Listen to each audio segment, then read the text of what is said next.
जापानी लोग भारतीय लोगों को अपने घर क्यों नहीं बुलाते हैं? जापान में साल भर से ज्यादा समय से रह रहे एक भारतीय व्यक्ति ने जापान में एक अजीब बात देखी कि उसके जापानी मित्र विनम्र और मददगार थे, किंतु उसे कोई भी अपने घर नहीं बुलाता था, बल्कि एक कप चाय के लिए भी नहीं। हैरान और आहत होकर आखिरकार उसने एक जापानी मित्र से पूछा कि ऐसा क्यों है।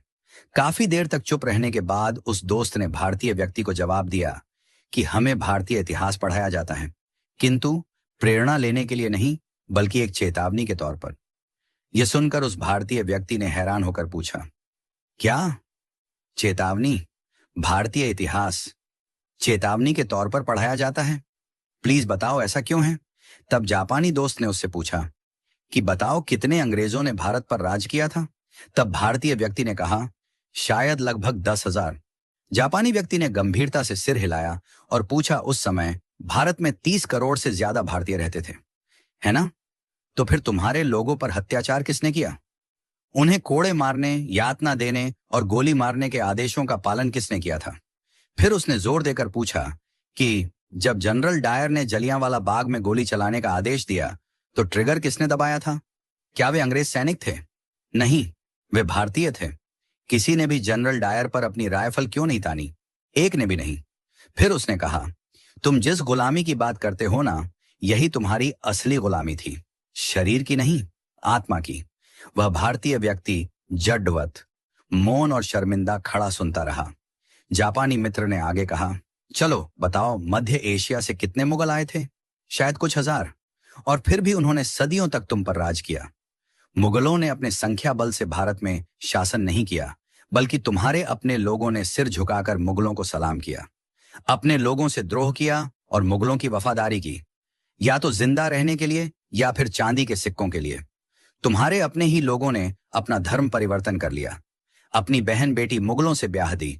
तुम्हारे ही लोगों ने तुम्हारे नायकों को अंग्रेजों को सौंप दिया। बताओ, चंद्रशेखर आजाद के साथ विश्वासघात किसने किया था?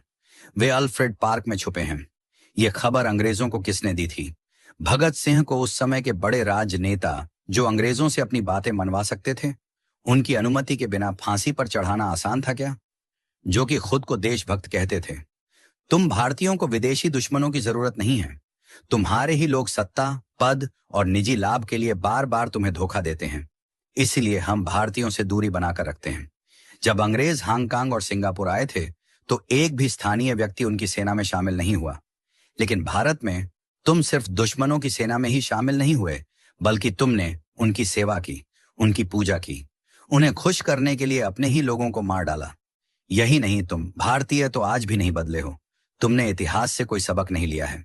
आज भी थोड़ी सी मुफ्त की बिजली, एक बोतल शराब, एक कंबल दे दो और तुम्हारा वोट, तुम्हारा जमीर, तुम्हारी आवाज, सब बिना सोचे समझे तुम बेच देते हो।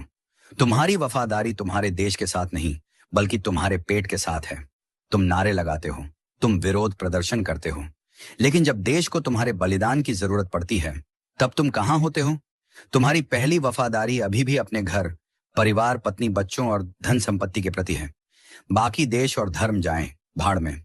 इतना कहकर वह जापानी वहां से चला गया और वह भारतीय शर्म के मारे सिर नीचे किए वहीं पत्थर की तरह खड़ा रह गया।